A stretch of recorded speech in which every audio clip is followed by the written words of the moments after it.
où on va démarrer cette chronique sur Tsahal. Plusieurs chroniques, mais aujourd'hui, on va parler de l'histoire de Tsahal. Tsahal qui, en fait, a quelque part 115 ans, parce que Tsahal démarre en 1909 avec la Chomère.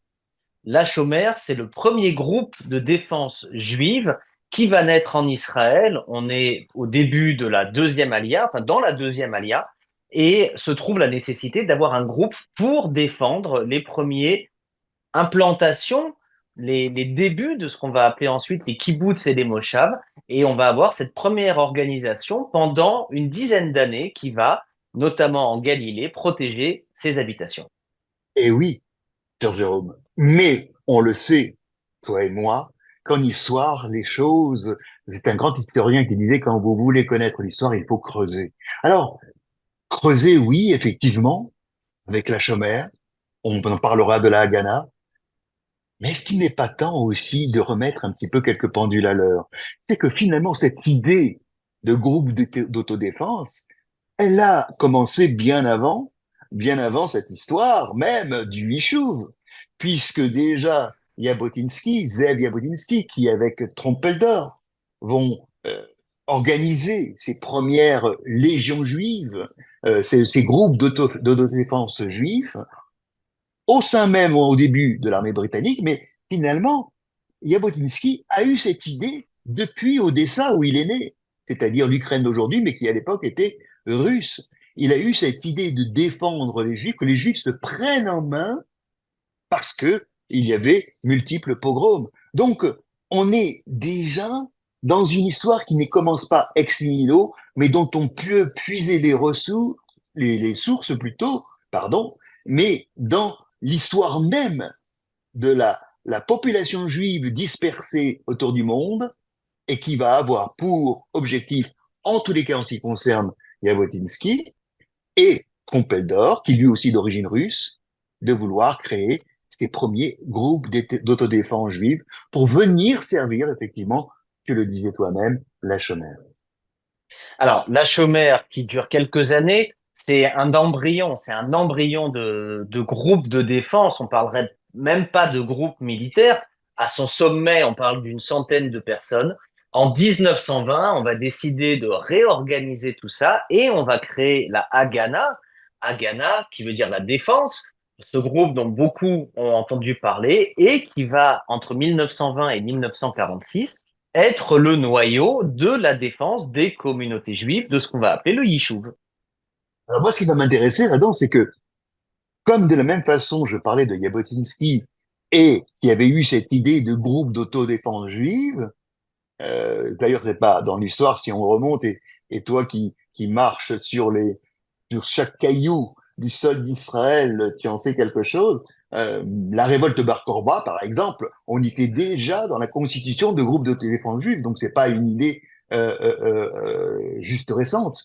Mais dans le cas de Jabotinsky, je parlais de Trompeldor, on a là affaire à quelqu'un qui a eu l'idée et quelqu'un qui avait l'expérience, puisque Trompeldor va être 25 ans d'armée au sein de l'armée russe et qui va finalement vouloir servir la guerre contre l'Empire ottoman en Palestine de l'époque, vers ce foyer national juif qui sera décidé en 1917. Mais les premiers experts militaires aussi bien Jabotinsky que Trompeldor, ils vont naître dans une espèce d'expression, pas joli joli, ce sont les muletiers de Sion. Les muletiers de Sion qui vont participer aux guerres les plus terrifiantes qu'on puisse imaginer, la bataille de Gallipoli et les Dardanelles.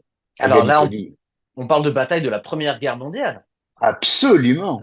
C'est-à-dire qu'ils avaient envie que des juifs puissent avoir des unités juives et participer au combat de la Première Guerre mondiale. Et on voit là que cette idée de ces gens qui vont, au début d'ailleurs, vouloir s'insérer au sein de l'armée britannique finalement, hein, puisque c'est au sein de l'armée britannique qu'ils vont officier au sens bien sûr figuré parce que on n'avait pas le droit d'être officier, ou sauf pour quelques-uns, d'être officier au sein de l'armée britannique quand on était juif, mais il n'empêche que c'est au sein de cette armée britannique, les Royal Fusiliers de l'armée britannique, qu'ils vont tous les deux participer. Et d'ailleurs, tous les deux seront, comment dit-on, récompensés par l'ordre de la croix de Saint-Georges pour Trompeldor et par l'insigne de membre de l'ordre de l'Empire qui récompense les héros de l'Empire britannique. Donc, il y a quelque chose d'extraordinaire. Et là, c'est dès 1915. Donc, on est avant même le foyer national juif qui, lui, la loi Balfour, donc, qui interviendra en 1917. Donc, on voit là une expertise qui commence déjà à se mettre en place et qui va finalement tellement, j'allais dire, satisfaire et même étonner pour certains les colonies agricoles de la Chomère, mais aussi de la Haganah, dont les débuts de la Haganah, c'était effectivement aussi les colonies agricoles, eh bien, que on va de leur demander de faire en sorte que ces légions juives qui se sont illustrées dans des batailles puissent effectivement organiser dans le Yishuv d'autres groupes pour lutter contre les émeutiers, contre les criminels étrangers. Alors, il y a effectivement cette dimension-là. On va le voir puisque ces kibbutzim, ces moshavim sont attaqués et donc la Haganah va intervenir pour les défendre. Mais on va également avoir le cas, notamment quand il y a les révoltes arabes, principalement en 1936-39, que la Haganah va défendre également dans les centres-villes les communautés juives et va même répondre à des attaques quand il y a eu des attaques. Euh, 36-39, c'est également un élément, un moment important parce qu'on a un officier anglais, tu vas voir tout de suite à qui je pense, qui va former une partie de la Haganah et créer des unités nocturnes d'action. On l'honore encore aujourd'hui avec un institut situé à Natalia. Il s'agit d'Ord Wingate. C'est quand même une grande figure qu'il faut mentionner. Officier britannique, pro-juif, pro-sioniste et qui va effectivement former les officiers de la Haganah à ces groupes. Il va même y avoir plutôt un général Mathieu, celui qui va prendre ces Juifs donc en 1915 comme muletiers de Sion. Ils seront à peu près de l'ordre de 5000 combattants euh, et qui s'appellera le général Mathieu et qui va effectivement euh, lui aussi s'engager et être très hautain. Il aura des paroles absolument extraordinaires quand il disait même que quand au plus fort du feu de la bataille, ces muletiers, donc qui transportaient en fait les munitions d'un endroit à l'autre dans les tranchées, quand ces muletiers juifs intervenaient, ils n'avaient pas peur, ils faisaient preuve de courage, ils allaient d'un bout à l'autre distribuer les munitions, et il aura cette phrase donc à la fin de 1915, au moment de la dissolution de ces muletiers de Sion, quand effectivement la guerre aura été gagnée par l'armée britannique. Donc on a quelque chose en tous les cas dans les batailles. Il y a quelque chose ici déjà voilà, qui fait la fierté de ces colonies agricoles et de ces kibbutzim. Et d'ailleurs, il y a le kibbutz de Degania, où va aller Joseph Trompeldor, qui va bénéficier de cette expertise et il va y organiser ses premiers groupes de défense juive. Alors, si on avance dans le temps, on peut mentionner la création du Palmar. C'est quelque chose de très important et on le verra ensuite dans la direction de Tsahal ultérieurement.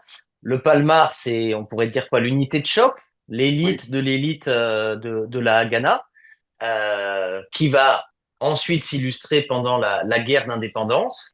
Mais il y a autre chose d'important, c'est le fait que la Haganah, qui est dirigée par Ben Gurion en vérité, a une politique modérée par rapport aux Anglais. Et on va avoir, à partir des années 30, des mouvements de contestation au sein de la Haganah qui va amener à une scission, puisque d'un seul groupe, pour être neutre, on pourrait parler d'un groupe clandestin ou d'un groupe paramilitaire, d'un seul groupe vont naître deux autres groupes, d'abord l'Irgun ou l'Etzel, et ensuite ce qu'on a appelé le groupe Stern et le Lehi. Alors, ce là, c'est intéressant parce que on, on va toucher à quelque chose qui est proprement, j'allais dire, juif à l'époque. Il y a ceux qui veulent aller, comme tu l'as dit, et l'expression est pertinente, modérée, de façon modérée. Et là, on a même, au risque de surprendre les téléspectateurs, mais Jabotinsky qui, avant de vouloir d'accepter plutôt, c'est plutôt l'expression, d'accepter de se joindre à l'Irgun, euh, va vouloir, avec son sionisme révisionniste, cette nouvelle organisation révisionniste, au contraire, vouloir la modération. Vouloir la modération.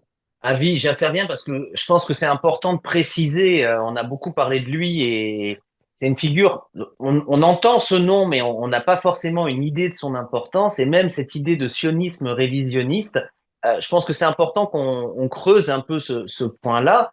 Il faut s'imaginer que le sionisme révisionniste, c'est un mouvement qui est en rupture avec la manière modérée dont Ben Gurion ou Chaim Weizmann ont développé le sionisme dans les années 20. C'est une idée que Eretz Israël doit accueillir tous les juifs du monde. C'est une idée d'un futur État d'Israël des deux côtés du Jourdain. C'est une lutte armée féroce contre les Anglais. C'est très radical comme mouvement. Alors, une chose à préciser, c'est que dans le cas de Jabotinsky, jusqu'au bout, et jusqu'à qu'il rejoigne, il accepte finalement de rejoindre les Anglais quand les Anglais ont publié le livre blanc, le fameux livre blanc, où là, effectivement, on peut imaginer que le sionisme est attaqué de front et qu'on a remis en question de façon radicale l'idée d'un foyer national juif, puisque c'est la majorité arabe qui sera installée dans la région. Donc, jusque-là, Zev Jabotinsky n'aura de cesse de vouloir à chaque fois mêler l'armée britannique, l'Empire britannique, à toute sa vision.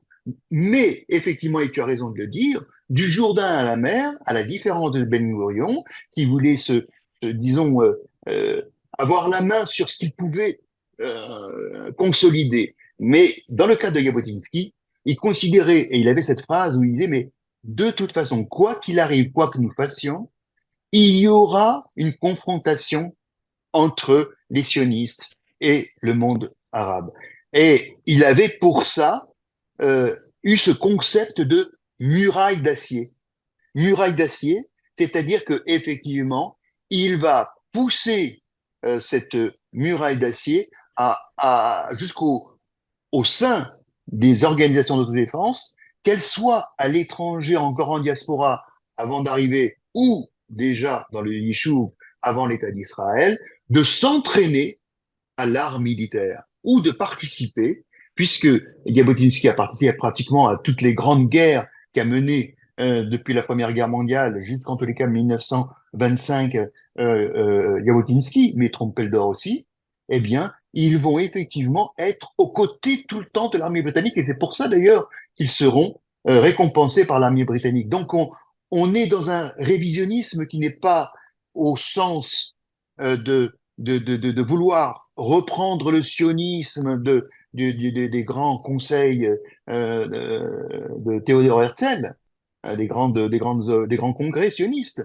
mais de vouloir lui donner cette, cette force, cette structure militaire consolidée, parce que dans le cas, effectivement, de Jabotinsky, il y avait urgence, et même de Trompeldor d'ailleurs, il y avait urgence de vouloir effectivement que les choses soient préparées avant qu'il y ait cette confrontation majeure entre l'armée, les armées arabes ou en tous les cas les légions arabes et puis les citoyens du Yishuv. Alors, dernier mot peut-être sur l'Irgun. Donc, l'Irgun va naître en 1931. Jabotinsky à sa tête jusqu'en 1940, août 40, il meurt d'une crise cardiaque. Et une autre grande figure qui va faire carrière dans le monde politique israélien va le remplacer à la tête de l'Irgun, c'est Menachem Begin, qui va diriger l'Irgun, qui va rentrer en opposition avec Ben Gurion.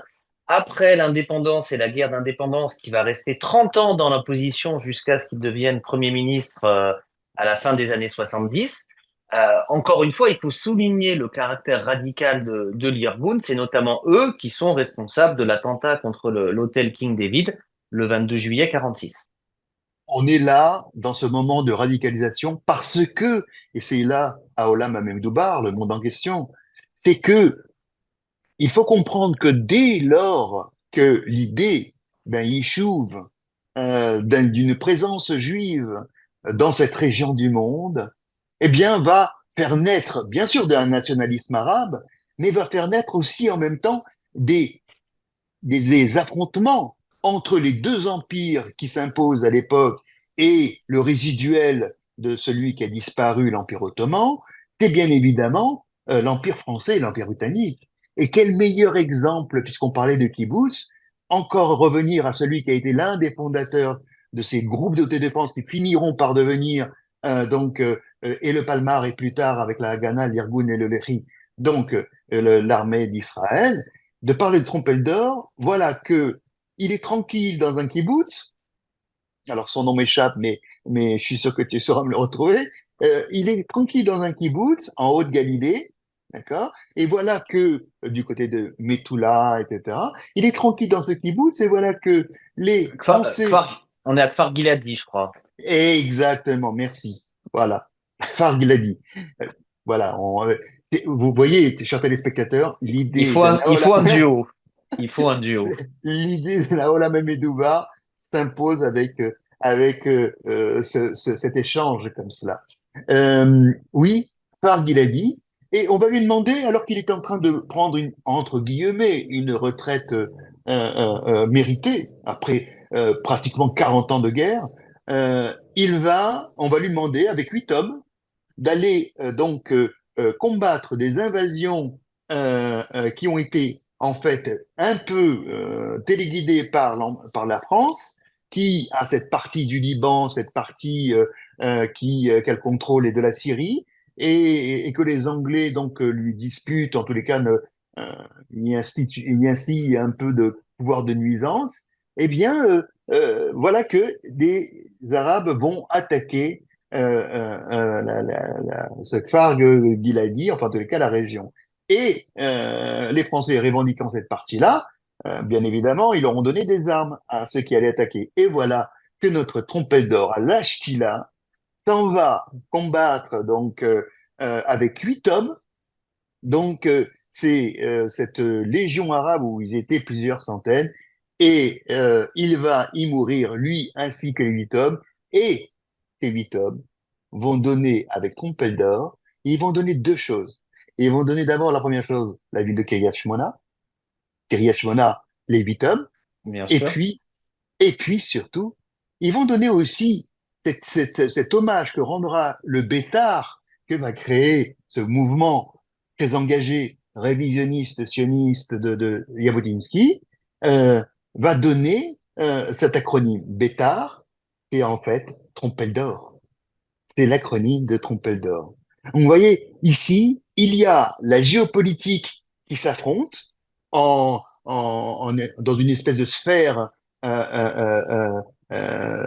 au-dessus du local, de la région locale, et en même temps, il y a au sein même du Yishuv des courants politiques qui vont s'affronter, mais qui sont très complexes puisque finalement, on l'a dit, les uns sont socialistes. Jabotinsky était socialiste.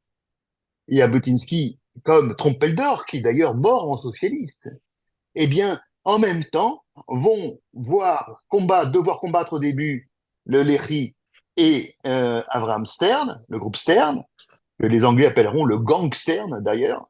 Et finalement, ces deux-là, plus le Palmar, qui sera d'ailleurs constitué avec l'aide des Anglais, puisque beaucoup d'entre eux vont être entraînés par les Anglais, et qui, avec la Haganah, vont donner ce que nous connaissons aujourd'hui, Tsahal. Donc on voit que à l'intérieur, ce qui apparaît comme la désunion, comme le désordre, ben finalement, peut-être, allez, je vais dire le mot, avec le soutien indirect ou la contrainte indirecte des forces géopolitiques autour, bah, vont finalement les obliger à se réunir, les obliger donc à se constituer ensemble malgré leurs divergences et leur histoire absolument distinctes.